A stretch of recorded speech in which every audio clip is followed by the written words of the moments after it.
इस कहानी की शुरुआत फिलाडेल्फिया शहर में होती है, जहां हम एक खाली बिल्डिंग के जरिए पूरे शहर को तबाह होते हुए देखते हैं। हर तरफ बस आग ही आग और सीना चीरने वाली चीखती हुई आवाजें। अब कहानी सीधा 1988 में पहुंच गई, जहां 3 अलग अलग लोगों की जिंदगी की झलक दिखाई गई। एक पियानो बजाने वाला, एक बस ड्राइवर और होटल में काम करने वाला एक बावर्ची। ये तीनों अपनी रोजमर्रा की जिंदगी में बहुत बिजी हैं। तभी अचानक इनके चेहरे के हर छेद से खून निकलने लगा। फिर कुछ ही सेकंडों में तीनों जमीन पर गिर गए और उनकी मौत हो गई। इस वक्त शहर में एक नीली हुडी पहने हुए रहस्यमयी आदमी घूम रहा था। कुछ ही दूरी पर थॉमस नाम के एक पुलिस वाले की आंख खुली। थॉमस अपनी प्रेग्नेंट पत्नी को सोता हुआ देखकर उसके लिए खाना बनाने चला गया। तभी उसने न्यूज पर सुना कि एक बस ड्राइवर ने गाड़ी से कंट्रोल खो दिया और सामने आने वाली कई गाड़ियों से टकरा गया, जिससे शहर में अफरा तफरी मच गई। थॉमस ने अपनी पत्नी को खाना दिया और बाय कहकर अपनी शिफ्ट के लिए निकल गया। कुछ समय बाद थॉमस अपने पार्टनर मैडॉक्स से मिला और दोनों उस जगह पहुंचे जहां बस ड्राइवर का एक्सीडेंट हुआ था। इस केस का मेन डिटेक्टिव ऑफिसर हॉल्ट को बनाया गया, जो कि थॉमस का जीजा भी था। थॉमस ने जब मरी हुई ड्राइवर को चेक किया तो वो घबरा गया, क्योंकि उसके चेहरे से खून बह रहा था। उसका दिमाग लगभग पिघल चुका था। मौत का कारण खून बहना बताया गया। थॉमस को उसकी गर्दन पर 3 निशान भी दिखे, बिल्कुल छेद की तरह, लेकिन हॉल्ट ने कहा कि ये बर्थ मार्क होगा और उसे अनदेखा कर दिया। तभी उन्हें खबर मिली कि 2 और लोग बिल्कुल इसी तरीके से मारे गए हैं और उन दोनों की गर्दन के पीछे भी 3 ऐसे ही निशान हैं। इसके बाद ऑफिसर सीधा उन 2 लोगों को भी देखने गए। ये दोनों भी खून बहने की वजह से ही मरे थे। थॉमस केस पर अपनी राय देने लगा, मगर होल्ट ने उसे इस केस से दूर रहने को कहा, क्योंकि उसे लगा कि ये केस उसके प्रमोशन के लिए काफी अच्छा रहेगा। कुछ देर बाद थॉमस और मैडॉक्स हॉस्पिटल में डॉक्टर से मिले, जिसने पोस्टमार्टम किया था। उन्होंने पूछा कि क्या कोई जरूरी बात सामने आई। डॉक्टर ने बताया कि गर्दन पर जो निशान हैं वो असल में बहुत गहरे घाव हैं, इतने गहरे कि शायद गर्दन की हड्डी तक पहुंच गए होंगे। इन घावों से शायद विक्टिम के शरीर में कुछ इंजेक्ट किया गया था, जो कि एक ना रुकने वाला एलिमेंट है। लेकिन अजीब बात यह है कि फोरेंसिक्स टीम भी इस एलिमेंट का पता नहीं लगा पा रही कि ये है क्या। बाद में थॉमस और मैडॉक्स खाना खा रहे थे, तभी उन्हें जानकारी मिली कि पास ही में एक औरत की गर्दन पर किसी भारी चीज से हमला किया गया है। और तो और उसकी गर्दन पर भी 3 निशान हैं, लेकिन वो अभी मरी नहीं है और अभी तक उसका खून भी बहना शुरू नहीं हुआ। दोनों ऑफिसर्स मौके पर तुरंत नाइट क्लब में पहुंचे, जहां उनकी मुलाकात उस औरत से हुई। थॉमस ने उससे पूछताछ की तो पता चला कि हमलावर एक काली औरत थी, जिसने नीली हुडी पहन रखी थी। उस औरत ने एक लोहे के औजार से गर्दन पर वार किया और हाँ, उसका लेफ्ट हैंड थोड़ा जख्मी था, क्योंकि उसके ऊपर सूखा हुआ खून लगा हुआ था। तभी हॉल्ट ने वहां आकर बातचीत रोक दी और लड़की से दोबारा पूछने लगा कि डिटेल में बताओ हुआ क्या था। अब लड़की ने परेशान होकर सब कुछ दोबारा बताया। फिर अचानक से वो लड़की गिरकर मर गई। इसके बाद पुलिस बताए गए हुलिये से मेल खाती सभी ब्लैक औरतों को गिरफ्तार करने लगी, लेकिन किलर अभी भी आजाद है और वो एक अजीब सा डिवाइस एक कार पर लगा रही थी। फिर जैसे ही एक पुलिस वाला वापस आया तो वो भागकर छूमंतर हो गई। कुछ देर बाद थॉमस और मैडॉक्स ड्राइव कर रहे थे, तभी उनका सामना उसी औरत से हो गया। वो तुरंत भागी उनसे बचने के लिए। उन दोनों ने बैकअप के लिए कॉल किया और होल्ट ने तो शहर के हर एक ऑफिसर को उसे ढूंढने का ऑर्डर दे दिया। इस दौरान थॉमस की कार एक ट्रक से टकरा गई, जिस वजह से थॉमस और मैडॉक्स को पैदल उसका पीछा करना पड़ा। उन्हें लगा कि वो औरत आसपास ही कहीं होगी, इसीलिए दोनों ने उसे घेरने का प्लान बनाया और अलग अलग होकर तलाश के दौरान थॉमस को एक अजीब सा डिवाइस मिला, जिसे उसने अपने पास रख लिया। बाद में एक बेसमेंट के अंदर मैडॉक्स ने उस औरत को पकड़ लिया और जल्द से जल्द सरेंडर करने को कहा,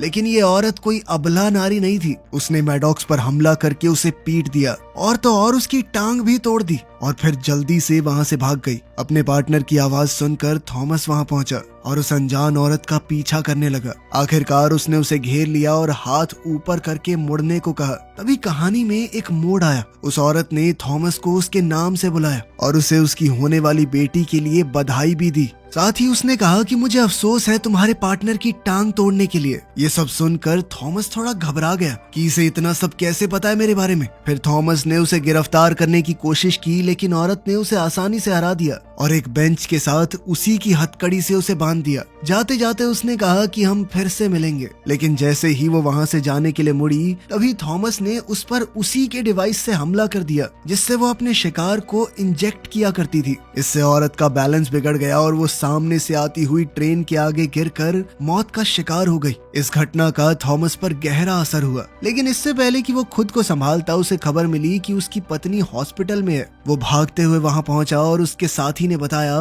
कि हमला करने वाले का कोई भी आईडी या फिंगरप्रिंट ट्रेस नहीं हो पा रहा। उसके पास से एक चाबी मिली थी, लेकिन पुलिस को बिल्कुल अंदाजा नहीं था कि वो किस चीज की चाबी है। और भी ज्यादा हैरान कर देने वाली बात ये थी कि उस औरत की कलाई में एक गोली फंसी हुई थी और वो गोली थॉमस की रिवॉल्वर से निकली थी, जबकि थॉमस ने कभी गोली चलाई ही नहीं। तभी एक नर्स ने बातचीत के बीच में आकर थॉमस को बताया कि तुम्हारी पत्नी की हालत बहुत नाजुक है। थॉमस तुरंत उसके पास भागा और डिलीवरी के दौरान हो रहे दर्द से उसकी पत्नी बेहोश होने लगी। डॉक्टर्स ने उसे बचाने के लिए घबराहट में काम शुरू कर दिया। कुछ ही समय बाद एक नर्स ने थॉमस की गोद में एक सेहतमंद बच्ची दी, लेकिन उसकी एक खुशी तुरंत मातम में बदल गई जब उसे पता चला कि उसकी पत्नी जिंदा नहीं बच पाई। इसके बाद कहानी 9 साल आगे यानी 1997 में पहुंची। अब थॉमस की बेटी एमी 9 साल की हो चुकी थी। एमी नाश्ता बना ही रही थी कि तभी टीवी पर न्यूज चलने लगी, जिसमें सड़कों पर लोग आंदोलन करते हुए 9 साल पहले हुई घटना का जवाब मांग रहे थे। लोगों ने इसे रेसिज्म का मुद्दा बना लिया। कई लोग उस औरत का साथ देते हुए कहने लगे कि उस वक्त वो औरत निहत्थी थी, लेकिन पुलिस वाले ने उसे गिरफ्तार करने की बजाय ट्रेन के नीचे धकेल दिया। बाद में थॉमस, जो अब डिटेक्टिव बन चुका था, उसने अपनी बेटी को जन्मदिन की बधाई दी और उसे एक ब्रेसलेट भी गिफ्ट में दिया। फिर दोनों थॉमस की पत्नी की कब्र पर गए, जहां उन्हें कब्र पर ताजे फूल दिखे और ये देखकर वो सोच में पड़ गए कि यहाँ पर कौन फूल रख के गया है। तभी थॉमस को एक फोन आया। ये जानकर उसके होश उड़ गए कि बिल्कुल वैसे ही मौत होनी शुरू हो गई है जैसे 9 साल पहले हुई थी। एक पल भी जाया किए बिना थॉमस क्राइम सीन पर पहुंचकर मैडॉक्स से मिला, जो अब भी 9 साल पहले हुए इंसिडेंट की वजह से लंगड़ा कर चल रहा था।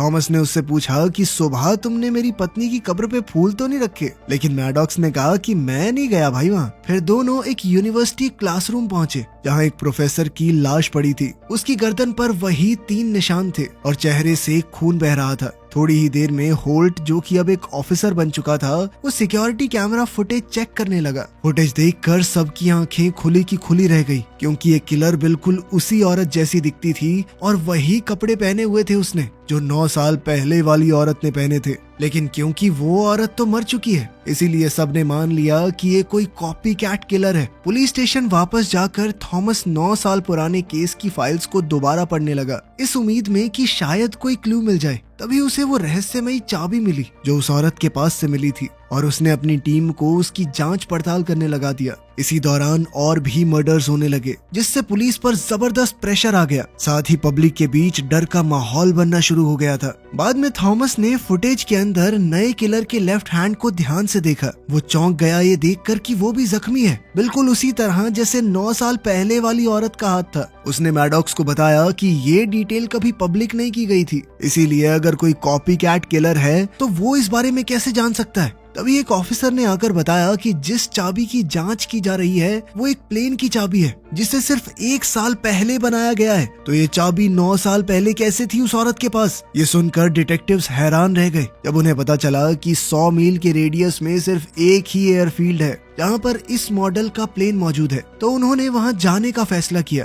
जैसे ही थॉमस और मैडॉक्स निकलने वाले थे, तभी उन्हें एक साइंटिस्ट मिला जिसका नाम है डॉक्टर नवीन राव। साइंटिस्ट ने बताया कि ये केस मेरी रिसर्च से जुड़ा हुआ है। उसने ये भी बताया कि ये किलर सिर्फ एक खास मौके पर दिखाई देती है। आज से ठीक 9 साल पहले भी ब्लड मून वाला ही दिन था और आज भी वही दिन है। लेकिन डिटेक्टिव्स को उसकी ये बात बकवास सी लगी। उन्होंने कहा कि ये सिर्फ एक इत्तेफाक होगा और बिना उस पर ज्यादा ध्यान दिए वहां से चले गए।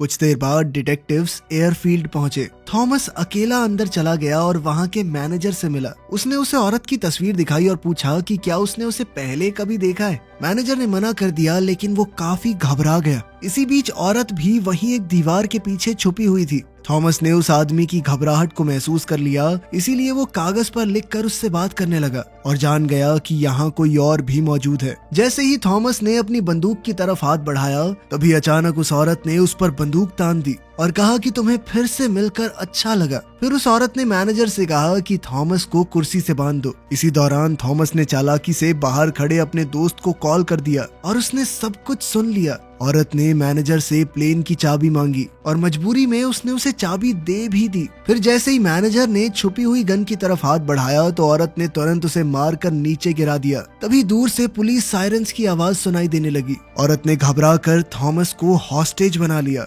उसी पल मैडॉक्स कमरे में घुस आया। तभी औरत ने बिना सोचे समझे सीधा उसके माथे में गोली मारी। लेकिन जैसे ही उसे एहसास हुआ कि जिस इंसान को उसने गोली मार दी वो मैडॉक्स है, तो वो अपने किए पर पछताने लगी। थॉमस ये देखकर पूरी तरह टूट गया, लेकिन उस औरत ने उसे पकड़कर प्लेन में डाला और पुलिस के आने से पहले ही उसे प्लेन में ले गई। ऑफिसर होल्ट ने नोटिस किया कि उसका साला भी प्लेन के अंदर है, इसीलिए उसने पुलिस को गोलियां चलाने से मना कर दिया। बाद में वो औरत थॉमस से कहने लगी कि तुम मेरा पीछा करना बंद कर दो, और साथ ही उसने दावा भी किया कि मैं जो भी कर रही हूँ बहुत जरूरी है। उसका कहना था कि हर 9 साल में मैं वापस आऊंगी ठीक इसी दिन पर, लेकिन सिर्फ थोड़े से समय के लिए, और मुझे कोई मार नहीं सकता। मगर थॉमस ने कहा कि मैं तुम्हारा पीछा करना कभी नहीं छोड़ूंगा। इस बात से औरत ने उसे प्लेन से बाहर फेंक दिया। थॉमस नीचे समुद्र में जा गिरा और बाद में किसी तरह किनारे तक पहुंच गया, जहां उसे जले हुए प्लेन का मलबा दिखा, लेकिन वो औरत कहीं नजर नहीं आई। अगली सुबह होल्ट और उसकी टीम वहां पहुंचकर किलर को ढूंढने की बेचैन कोशिश करते रहे। तब थॉमस ने उनसे कहा कि बेकार मेहनत मत करो, वो औरत फ्यूचर से आई थी। ये सुनकर होल्ट उसे ऐसे देख रहा था मानो वो पागल हो चुका हो। इस सब के चलते 9 साल और बीत गए और 2006 आ गया, जहां एक बूढ़ा होता हुआ थॉमस किसी हैरल्ड नोवैक नाम के आदमी की कब्र खोदता हुआ दिखाई दिया। उसने कंकाल निकाला और उसकी गर्दन की हड्डी में एक निशान को देखा। इसके बाद थॉमस अपनी गाड़ी के पास गया और अपनी इन्वेस्टिगेशन को दोबारा शुरू किया। एक न्यूज़पेपर क्लिपिंग से पता चला कि डॉक्टर नवीन राव काफी समय से लापता है। अगली सुबह थॉमस हैरल्ड की विधवा बीवी से मिलने गया और खुद को एक प्राइवेट इन्वेस्टिगेटर बताया, जो कि उसके पति के बारे में कुछ सवाल पूछना चाहता है। महिला हैरान हो गई क्योंकि उसका पति तो 18 साल पहले मर गया था, लेकिन फिर भी उसने उसे अंदर आने दिया। फिर वो थॉमस को हैरल्ड की पुरानी फाइल्स दिखाने लगी, जिससे पता चला कि हैरल्ड गोरे लोगों को बाकी सबसे ऊपर मानता था और इसीलिए उसने रियल अमेरिकन मूवमेंट की शुरुआत की। उसने बताया कि हैरल्ड इतिहास की किताबों का हवाला देते हुए अपने गलत मैसेज फैलाता था कि देखो ये देश हमने बनाया है, इन सबको तो गुलाम बना के लेकर आए थे हम यहाँ पे, आज ये बराबर कैसे हो गए। ये सब भी पता चला कि हैरल्ड के साथ साथ उसकी पिछली बीवी हेदर इस सब में शामिल थी, जब तक उन दोनों का रिश्ता टूट नहीं गया। खैर थॉमस ने कुछ पैसे देकर एक लिस्ट ले ली जिसमें उन सभी लोगों के नाम थे जो हैरल्ड से जुड़े हुए थे। बाद में थॉमस फाइल पढ़कर ये जान गया कि किलर औरत के बाकी शिकार भी इसी लिस्ट में थे। हैरानी की बात ये थी कि वो सभी हैरल्ड के पॉलिटिकल ग्रुप से जुड़े हुए थे। फिर थॉमस अपनी बेटी एमी को स्कूल से लेने गया क्योंकि आज उसका 18वां जन्मदिन है। तभी ये भी पता चला कि थॉमस अब एक डिटेक्टिव नहीं रहा, क्योंकि वो इस केस को लेकर बहुत पर्सनल हो गया था। साथ ही वो अपनी बेटी पर भी ध्यान नहीं दे पा रहा था, इसीलिए अब एमी होल्ट के परिवार के साथ रहती है। बाद में थॉमस होल्ट से मिला और उसे किसी दूसरे विक्टिम के बारे में बताने लगा, जो कि हैरल्ड था, जिसकी मौत को ड्रग ओवरडोज का नाम दे दिया गया। थॉमस उसे हैरल्ड के साथ जुड़े हुए लोगों की लिस्ट दिखाने लगा और पता चला कि सीरियल किलर के सभी शिकार रियल अमेरिकन मूवमेंट से ही जुड़े हुए हैं। थॉमस ने होल्ट को बताया कि वो रहस्यमयी औरत समय में पीछे आती है और वो 1997 में जिंदा नहीं हुई थी। असल में वो तब तक मरी ही नहीं। थॉमस ने ये दावा किया कि आज वो वापस आएगी और होल्ट से कहने लगा कि हेदर रसल नाम की औरत को ढूंढना है हमें। लेकिन होल्ट ने कहा कि तेरी बातें बिल्कुल बकवास हैं, कुछ भी बोल रहा है तू। तेरी बेटी हमारे घर पल रही है, वो याद करती है अपने पापा को। जिंदगी को दोबारा संभाल मेरे भाई, उसके लिए संभाल ले खुद को। जब होल्ट जाने लगा तो थॉमस आंखों में आंसू लिए उसके पास गया और अपनी गलतियों के लिए माफी मांगने लगा। उसने कहा कि वो मदद चाहता है। फिर होल्ट ने उसे तसल्ली दी और कहा कि मैं हर तरह से मदद करूंगा। दोनों गले मिले और होल्ट वहां से चला गया। लेकिन पता चला कि थॉमस का उदास होना सिर्फ एक नाटक था। उसने मौका देखकर होल्ट का बैज चुरा लिया। बाद में थॉमस ने पुलिस स्टेशन कॉल किया और होल्ट बनकर बात करने लगा और बड़ी चालाकी से हेदर रसल का एड्रेस निकाल लिया। और जब वो वहां पहुंचा तो दंग रह गया। वहाँ एक लाश पड़ी थी जिसका चेहरा बिल्कुल पिछले विक्टिम्स की तरह खून से भरा हुआ था। और फिर अचानक से किलर नजर आई और थॉमस ने उसके लेफ्ट हाथ को जख्मी कर दिया, लेकिन वो औरत मोटरसाइकिल पर तेज रफ्तार से भाग निकली। थॉमस ने गुजरते हुए ट्रक को छीना और उसका पीछा करना शुरू कर दिया। काफी देर तक उसका पीछा करने के बाद थॉमस एक सुरंग में घुस गया, जहां वो औरत एक टाइम ट्रैवलिंग मशीन के अंदर बंद हो गई। मशीन में पानी भरने लगा और थॉमस ने कसम खाई कि वो दोनों फिर से मिलेंगे। तभी औरत डिवाइस के साथ साथ गायब हो गई। थोड़ी देर बाद जैसे ही थॉमस सुरंग से बाहर निकला तो उसे तुरंत पुलिस और गुस्से से भरे हुए होल्ट ने गिरफ्तार कर लिया। थॉमस ने बताया कि मैंने आज उस औरत के लेफ्ट हैंड में गोली मारी है, और याद है जब वो पिछली और उससे पिछली बारी आई थी तो उसके हाथ में चोट लगी हुई थी ना। इससे साबित होता है कि ये औरत समय में पीछे जाती है, लेकिन होल्ट ने उसकी बात मानने से इनकार कर दिया। इसी दौरान डॉक्टर नवीन राव दूर से ये सब कुछ देख रहा था। एक बार फिर से कहानी 9 साल आगे बढ़ गई, साल 2015 में, जहाँ पर डॉक्टर नवीन राव आइसोटोप नाम के एक डिवाइस पर काम कर रहा था। उसने इस डिवाइस को सुअरों पर टेस्ट किया, जिससे उनकी नाक, आंखों और कानों से खून बहने लगा और वो मर गए। वो अपनी कामयाबी से काफी खुश हुआ, लेकिन फिर उसके असिस्टेंट ने उसे थॉमस की बीच पर तस्वीर दिखाई। यही वो जगह थी जहां किलर 9 साल पहले गायब हुई थी, और वो वहीं पर किलर की वापसी का बेसब्री से इंतजार कर रहा था। इसी बीच थॉमस को अपनी बेटी का वॉइस मेल मिला, जिसमें उसने बताया कि वो जल्द ही माँ बनने वाली है और वो चाहती है कि इस मौके पर उसके पिता वहीं पर मौजूद हों उसके साथ। थॉमस इस बारे में सोचता है, लेकिन अचानक से कुछ देर बाद ही उसने अपने आप को ट्रक के पिछले हिस्से में बंधा हुआ पाया। पता चला कि नवीन ही वो शख्स है जिसने उसे किडनैप किया था। नवीन ने उसे बताया कि मुझे उस किलर औरत के मिशन पर नाज है और मैं एक ऐसे एक्सपेरिमेंट पर काम कर रहा हूँ जिसे एक दिन वो औरत इस्तेमाल करेगी। मैं नहीं चाहता कि तुम उसे मार दो और सब कुछ बर्बाद हो जाए, इसीलिए तुम्हें 3 दिन तक बंद रखना जरूरी होगा। थॉमस बहस करता रहा कि वो औरत बेगुनाह लोगों को मार रही है, लेकिन नवीन इसके जवाब में कहता रहा कि ये सब कुछ एक भयानक घटना को रोकने के लिए है। वो औरत तो हमें बचा रही है। साइंटिस्ट बोल ही रहा था, तभी थॉमस ने चालाकी से खुद को आजाद कर लिया और नवीन पर हमला बोल दिया। इससे नवीन ने ट्रक पर से कंट्रोल खो दिया और फिर दोनों का एक्सीडेंट हो गया। नवीन गाड़ी के नीचे फंस गया और थॉमस इस मौके का फायदा उठाकर वहां से भाग गया। दूसरी तरफ वो रहस्यमयी औरत एक बार फिर से अपनी टाइम मशीन के साथ पहुंच गई। वो सुरंग से बाहर निकली और बीच की तरफ बढ़ने लगी, लेकिन उसे बड़ा झटका लगा जब उसने देखा कि थॉमस पहले से ही वहां मौजूद है और थॉमस ने पहले ही उस पर बंदूक तानी हुई है। लेकिन वो औरत जिसका नाम राया है, उसने एक जबरदस्त सच्चाई बताई। वो कहने लगी कि मैं जानती हूँ तुम मुझे नहीं मारोगे, क्योंकि तुमने ही तो मुझे ये काम दिया है। उसने अपनी माँ के दिए हुए ब्रेसलेट को दिखाया और थॉमस हैरान रह गया जब उसे एहसास हुआ कि ये वही ब्रेसलेट है जो उसने कभी एमी को तोहफे में दिया था। यहीं पर थॉमस को जोरदार झटका लगा, वो राया का नाना है। राया आज ही उसकी बेटी की कोख से जन्म लेने वाली है।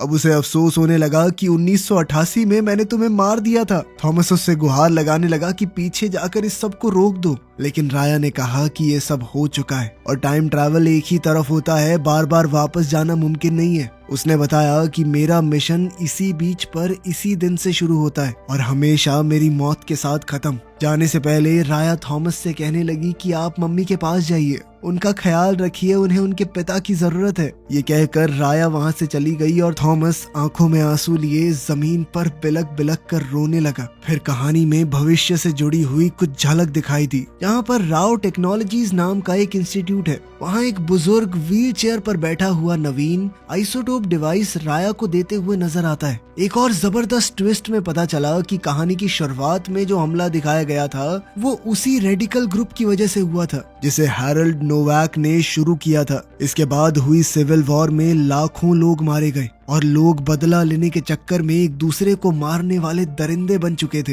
राया का मिशन था समय में पीछे जाकर ऐसे लोगों को मारना जो आगे जाकर इस पार्टी को बड़ा करेंगे, ताकि वो 2024 में होने वाले बॉम्ब ब्लास्ट को रोक सके, जिसकी वजह से जंग शुरू हुई थी। जैसे ही राया अपना मिशन पूरा करती है, हम वही सीन दोबारा देखते हैं जहाँ से कहानी शुरू हुई थी, लेकिन इस बार शहर में तबाही नहीं हुई। इससे ये पता चला कि राया अपने मिशन में कामयाब हो गई। फिर कहानी वापस 2015 में आ गई, जहाँ थॉमस फूल लेकर हॉस्पिटल पहुंचा और उसी वक्त एमी ने राया को जन्म दिया। थॉमस ने बड़े प्यार से राया को अपनी गोद में लिया क्योंकि वो जानता था कि ये वो बच्ची है जो भविष्य की दिशा तय करेगी। वीडियो पसंद आई तो लाइक कर देना, चैनल को सब्सक्राइब कर लेना। मिलते हैं अगली वीडियो में।